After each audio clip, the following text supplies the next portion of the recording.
Okay, make another video. This is September 2017. My vinyl pickups. In September of 2017, I once a year, my wife and I, we go to Michigan, back to Michigan, visit family. I visit some friends, and I do a bunch of record shopping up there. And this was the first year that I went up to Michigan and hit all the record stores. I came back with a very, very large stack of records. I think it was close to maybe 70, 80 records that I bought in the month of September. So it was quite a bit. It was a very big haul. So the majority, if not all of these records, were purchased in Michigan. Actually, not all of them, but because this was just that 1 week, or a lot of these were 1 week, the 1 week that I was there, but I did buy other records during the month of September. And I'm going to go, this is going to be the rock section of the videos.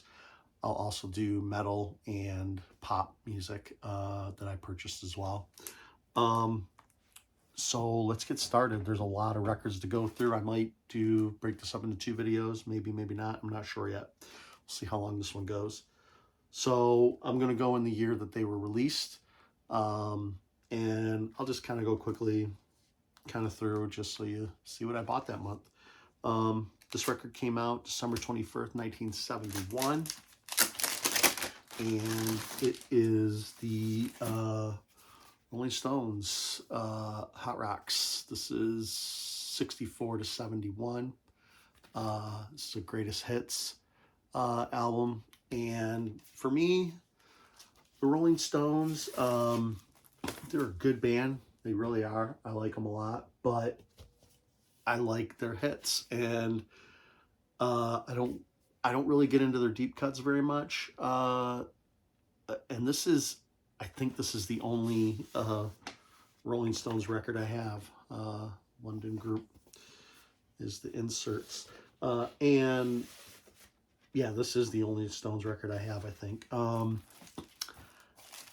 this came on the blue London stereophonic labels. And this copy is probably maybe a high VG. It's VG plus mostly, but yeah, there's at least some songs on here that have some noise, some popping, but it doesn't bother me that much. And yeah, it's a kind of a well-loved record, this one. It's a little beat up on the cover, but that's okay. I don't mind that if some of my records aren't in the greatest of shape when I get them. As soon as I get them, though, as you can tell, I've used the Mo-Fi's. They all get their own polyline sleeves with the rice paper, and they all get put in a sealed, these are clear bags, sells these. They sell 2 different kinds. They sell a BLP1 and a BLPD. The BLPD is usually for the gatefolds, and the BLP1 is usually for single. And these work, I've been pretty much buying these from the beginning, and they used to sell them on Amazon, but they're not on Amazon anymore. So I just buy them direct, so I pay a little bit more. It's usually, I think it's about 25 to 30 bucks per, I think that's including shipping. If I do it right, I usually buy 2 packs, a BLPD and a BLP1. And these have the resealable, sleeves. I kind of like that because it will keep the, there's an extra layer to where it'll keep dust out. So if I don't play something for a while and it sits on the shelf, I don't have to worry about anything getting in the top. Because I do store everything now behind. I don't put the records in the sleeves anymore. I store them behind and in the middle if they're a gatefold. Anyway, this is a really good record. If all you want is the greatest hits, this is a real good one. I know there's another Hot Rocks record, or I forget what it's called. It may not be Hot Rocks, but it's something else. But it has some best of on there too. And those are probably the only ones that I need from the Stones, honestly, just for myself. Anyway, this is one of the first records I bought when I was in Michigan. And that came out December 21st, 1971.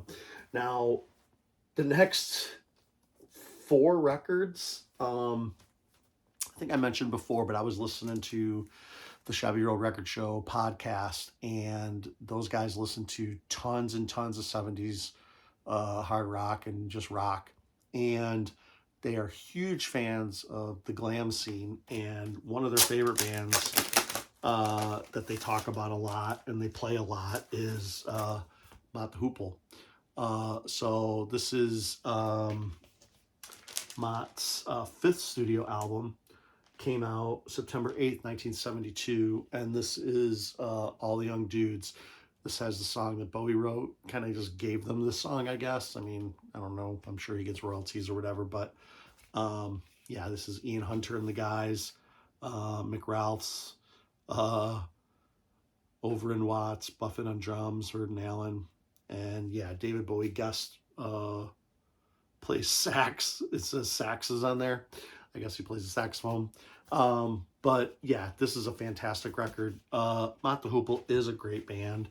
I really like them. They're definitely a big part of the glam scene. This is on the Columbia in the early 70s and even to the mid and late 70s. Tons of records. They did this album has a few covers. Sweet Jane is on here. I think there's some other covers on here, but it's a really, really good record. All the Young Dudes. Let's see, is there any more covers on here? Yes, Soft Ground is a cover. Yeah, so that's it. So yeah, really good writing, really good hard rock stuff. If you like Bowie, especially if you like David Bowie, or any of the glam rock stuff, T-Rex, if you like those bands, start picking up some Mott the Hoople because you will dig those albums. And again, I'm creating a Spotify playlist with all the songs from all of the September 2017 Vinyl Haul.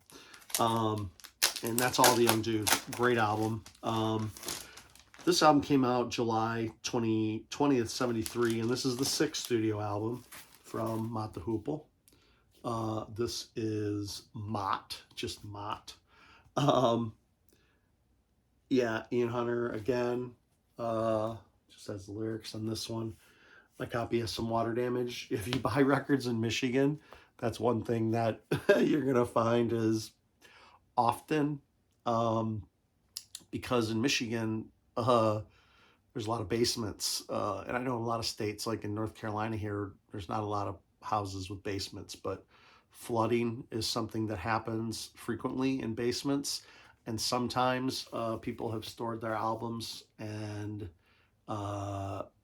yeah, they've gotten flood or water damage because of that. Anything on the bottom shelf or anything that was just, put on the floor in the basement end up getting water damage. So it's a common thing that happens in Michigan. So if you go to Michigan and you get, it's not every record, but if you find water damage, it's probably from a basement flood, most likely.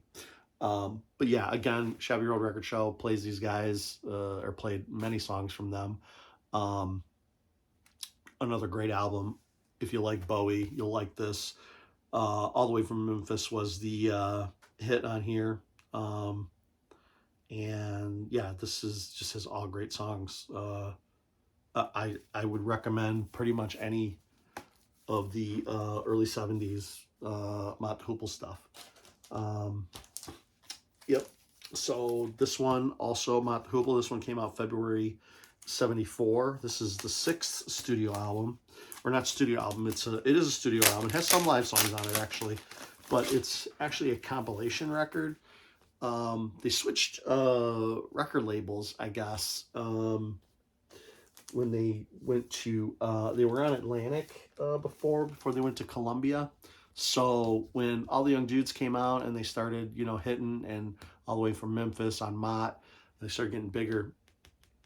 I guess Atlantic pushed out some of their older stuff. So this is Rock and Roll Queen, and this is a comp album of a bunch of songs from the Atlantic era. Rock and Roll Queen on here is really good. That's a good song. This one, you could probably skip this one, but Rock and Roll Queen is a really good song, or just go back and, you know, get the early stuff of Mott, you know, before they jumped over to Columbia. And yeah, like I said, this one came out on Atlantic, and it was kind of a reissue of kind of like the, I guess you could say, the greatest hits of, or at least some of the hits from the Atlantic era. And that came out in 74. And the last Mott the Hoople album, this came out March 29th, 74. This was their 7th studio album.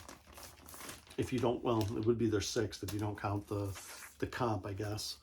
And this is the Hoople. So they kept doing that, you know, Mott the Hoople, Mott the Hoople, the Hoople.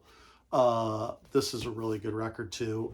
These are probably the ones that are, you know, maybe the must-haves, except for Rock and Roll Queen. But those three, All the Young Dudes, and Mott and the Hoople, are all great records to own.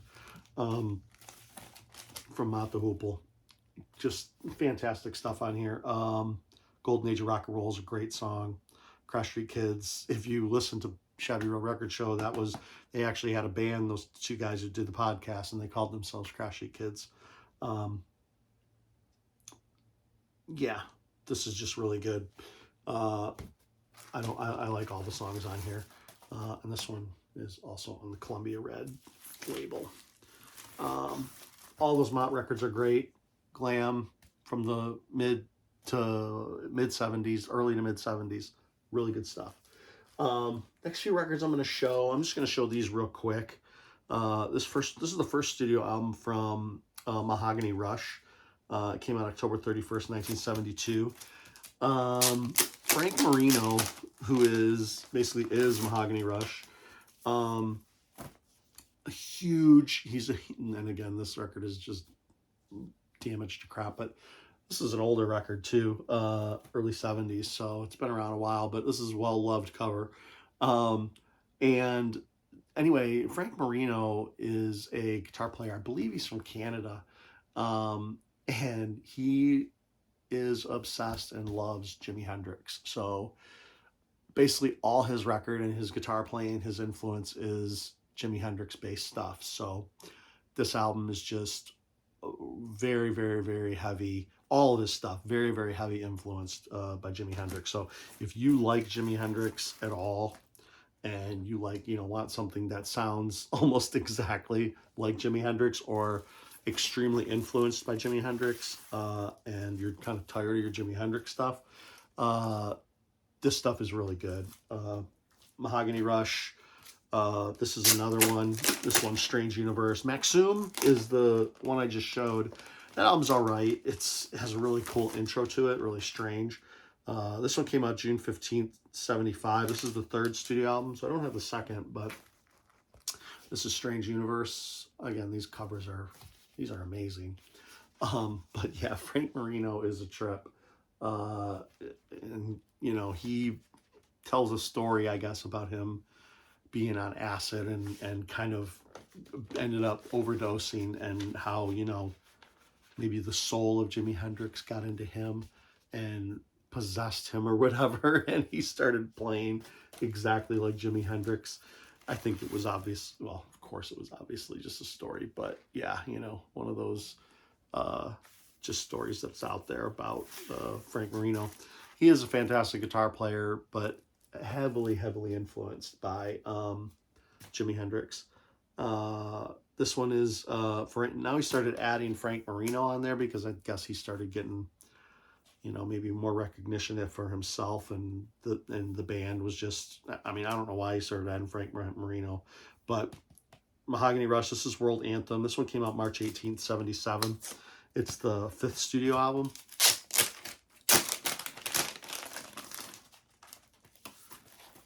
This is this one, and that's the back. This one's pretty good. All of them are pretty good. If you like the Jimi Hendrix sound, you know, and you like that hard rock, you know, sound, or albums like that. And like I said, if you are a Jimi Hendrix fan, Mahogany Rush and Frank Marino is going to scratch that itch for you.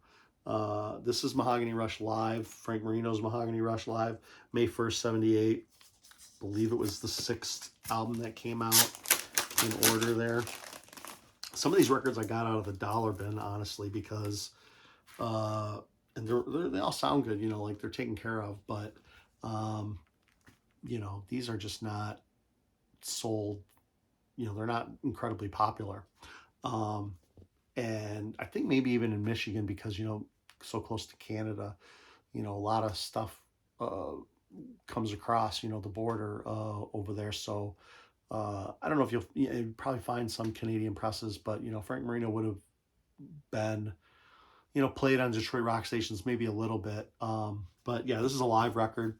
I think this has some covers on it. Yeah, Johnny B. Good is on here. Purple Haze is on here, of course. Of course, Purple Haze is on here. Yeah, Frank Marino is definitely obsessed with Jimi Hendrix, so tries to play exactly like him, you know. This is another, this is Tales from the Unexpected. This came out in 79. I'm showing it as his 6th studio album. I think there's some live stuff on here too. This one has All Along the Watchtower on it, so he was really getting into, not, you know, at this point he's, you know, trying to just play Jimi Hendrix songs. So like I said before, you know, if you want to listen to something other than Jimi Hendrix, maybe the songs with, or the albums with Jimi Hendrix cover songs might not be the one you want to get, but all these other songs are great. Down to Door of Illusion is good. You know, these songs, this is Norwegian Wood is on here, so like All Along the Watchtower, these aren't bad records, and you should be able to find these pretty cheap. But I think that you really have to be Jimi Hendrix fan, you know, because he's really emulates him on all these records. And that's all the Frank Marino I have. So the next record I have came out February 73. And this is the 4th album from Black Oak, Arkansas. And this is the only Black Oak, Arkansas record I have. It's probably the only one I want. And it's their Raunch and Roll live record. It's freaking great.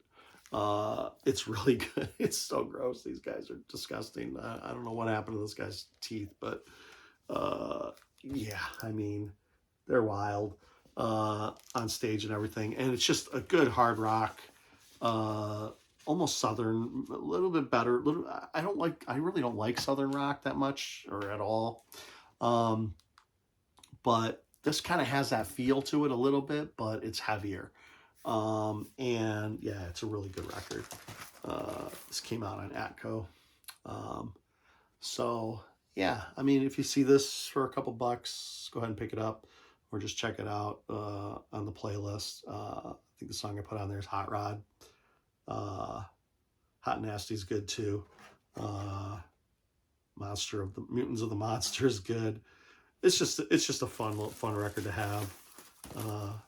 It's probably the only Black Oak, Arkansas record I'm gonna buy. All right, this is an important one. This one, I almost bought an original copy of this so many times, and then I don't know, I didn't want to pay the extra money, but I probably should have, at least at the time that I had an opportunity to get it cheaper than it is now, I think. This came out July 27th, 73, and this is the 1st studio album. And again, Chevy Road Record Show. I never would have really gotten into a lot of these bands if it wasn't for them. At least not as quickly as I had, because I was listening to every episode, and I was, I think they have several hundred episodes, or maybe just under 200 or something. But I was listening to a lot of it, and I was going back as far as I could. And yeah, one of the bands that they love, of course, and a lot of people love, is New York Dolls. This is a repress, but this is a fantastic record. I mean, yeah, this is glam, as you almost, it's very glammy, but also punky. And what's his name? Todd Rundgren produced this, and I guess he hated these guys, in the studio. He just did not like them. He didn't like their music, but he did produce the record, and it's a fantastic record. It's a fantastic cover. You can tell that, all the 80s glam metal bands, this is where it started. I mean, I don't know if there was any album cover before that was this blatantly, glam, where, these androgynous guys, dressing up and, putting makeup on, wearing, girl clothes and things like that, blouses. And yeah, really glamming it up. Yeah, Bowie was probably before this, but, he really wasn't doing it like this. This came out in 1973, so it's just a fantastic record as well. And it changed music, This is probably one of the most influential records in the 1970s, probably of the entire 1970s. So many bands are gonna say that this album changed their life or whatever, or turned them on to wanting to make music, or is their favorite record of the time period. And it is a really, really good record, a must own. If you're into hard rock or glam metal even. This is really the roots of that stuff, so don't forget your roots. Next album, of course, I mean, this guy's a genius, of course. This came out November 73, and this is the third record from Electric Light Orchestra. So, Jeff Lynne, of course, genius Jeff Lynne, had this album, and all the guys are pointing at their belly buttons and showing them for some odd reason.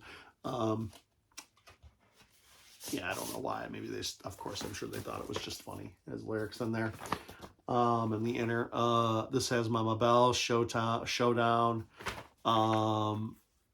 Daybreaker is on here, which is a really good song. It's they would put these instrumentals on there on a lot of their records, and sometimes they would do, in this case, they did All the Mountain King, like a classical type, song, and kind of Electric Light Orchestra makeover for it. And some of them are good, some of them are okay.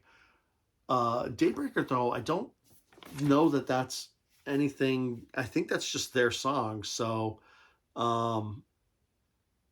yeah, I don't know that that is a cover or anything like that, but that's the song I actually put on the on the playlist, because I really, really like that song. And this is a good record. I really don't, maybe the newer Electric Light Orchestra stuff, I don't like as much, I don't listen to as much, but pretty much all their output from the 70s and even the early 80s is just fantastic. I really like that. Their pop sensibility, mixed with the rock and roll and with the violins and all that stuff, and the cellos. It's just really, really good. I mean, Jeff Lynne was just hugely influenced by the Beatles. And, when they started putting orchestration and stuff in their music, he just took that to the nth level, Electric Light Orchestra, they're kind of like a spiritual successor to the Beatles, in a way. And I think Jeff Lynne would admit that. And so any early 70s or 70s and early 80s output from ELO, automatic buys. I think I have pretty much all of it on vinyl. But my trip to Michigan, I picked up some. Actually, I might have got that down here. I think I might have. All right, the next record came out January 74. This was the first Foghat record that I picked up, Energize. This is a good record, good bougie hard rock record. Again, Shabby Road Record Show. I have to keep saying that because it was a really good podcast. They don't do it anymore. Those guys were kind of funny, they were fun. They would just talk about music, give wrong facts about the bands, or stuff that they thought was true, but they find out later wasn't or whatever, using Wikipedia, using old interviews. But, they would each play a song and, they would, Foghat was just a band that would come up periodically, and they would play songs from them. And, obviously everybody knows, Fool for the City and stuff like that. But even the earlier stuff and the stuff that came after that, like the not as popular, there's some good songs on here. There's a good song in here. Home in My Hand is the one I put on there. That's a really good song. But yeah, I mean, the singing on this is great. What's the guy's name? I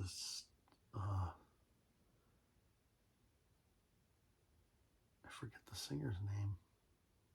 Anyway, he's really good. Yeah, they got Lonesome Dave, Tony Stevens, Roger Earl, Rod Price. Yeah, great stuff. Foghat, Energized. It's good stuff. I mean, if you like that hard rock, if you grew up on FM radio in the 70s, like I did in Detroit, you'll have heard a ton of Foghat. And yeah, just good stuff. It's, it's just good. All right, this one came out in 74. This is also Shabby Road Record Show. This is the second studio album from Suzie Quatro. And this one is just simply called Quattro. And this is pretty much an album entirely of covers. Quattro did tons and tons of covers.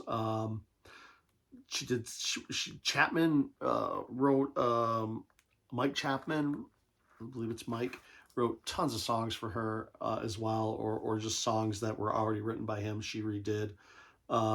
Keep a Knockin' is on here. The Wild One, Hit the Road Jack. Yeah. Oh, there is a original song, Klondike Kate, Quattro and Tucky. Oh, and Cat Size. But other than that, those are the only two originals on here. And yeah, Suzie Quatro is great. Great bass player. I really, really like her voice. It's really unique. And these songs are just, I just really, really enjoy Suzie Quatro. Like I said, if you watch any of my other videos, you know that, female vocals is just, like the ASMR for me, I just really enjoy the higher vocals, not only of female singers, but male singers too, who have a higher vocal range. That's just the kind of vocals that I like. And obviously female vocals are in the majority of the time in the higher range. But I just also, enjoy badass female artists. It just kind of inspires me. I really like it. And Quattro is one of them. She was, a standout in the crowd, kind of one of the boys, really. Just a good hard rocking, bass player in a band. But Quattro was great. She's also on Happy Days, played Pinky Tuscadero. So good stuff. I have other Quattro records. I think I have all the early stuff, at least most of it. But that was the one I picked up in Michigan. This one I know I got from Discogs. This is a Shabby Road special. This is not a hugely popular record, but this is one of my... I have two records from this artist, and they're two of my favorite records in my collection. And if you listen to Shabby Road Record Show, you'll know that it's one of their favorites as well. And this is Neil Merriweather. This is the Kryptonite record. This is the second album from Neil Merriweather. And look at this cover. Look at this back picture. These guys are freaking dressed to the freaking nines. It's just amazing. I mean, these guys are fantastic. This is pure Bowie inspired glam rock from, you know, the mid 70s. And, you know, when Ziggy Stardust and stuff came out, or Aladdin Sane and all that stuff, a lot of artists were just like, what the heck, man, I love that sound. I want to make music like that. And Neil Merriweather was one of the guys who did that. He made 2 records with the Space. This is Neil Merriweather. This should be Neil Merriweather and the Space Rangers, but he took the Space Rangers off on the second record. And this was supposed to be a cutout, but it ended up not being that way because they just couldn't afford it. The first record didn't sell very well. This one didn't sell very well. This cover is, it's one of the best covers of an album that I own. It's just fantastic. And Kryptonite is a great song. Star Rider, Always Be You, Give It Everything We Got, The Groove, Real Life Love, You Know Where I'd Rather Be, and Let Us Be the Dawn. This album is fantastic. There was only 2 records in this style from Neil Merriweather. And then he went on to, he's a bass player mostly. He played with Lita Ford and stuff like that. And he kind of passed away just a few years ago, I think right before COVID started. And yeah, it was unfortunate, but yeah, I think these have been reissued. I believe this is an original press, and almost all of the original presses are going to be cutouts like this because this record did not sell. It's sold like nothing. Even Neil admitted, he's just like, these records just did not sell. You know, I think later on, you know, like people are finding this stuff now, and it's definitely hidden. One of those albums that's like a hidden gem. So I'm going to stop here, and I'm going to make a second video. We'll do a part 2. We're at the 32-minute mark here. So yeah, there's going to be more stuff that I've heard on the Shoppie record show in the next video.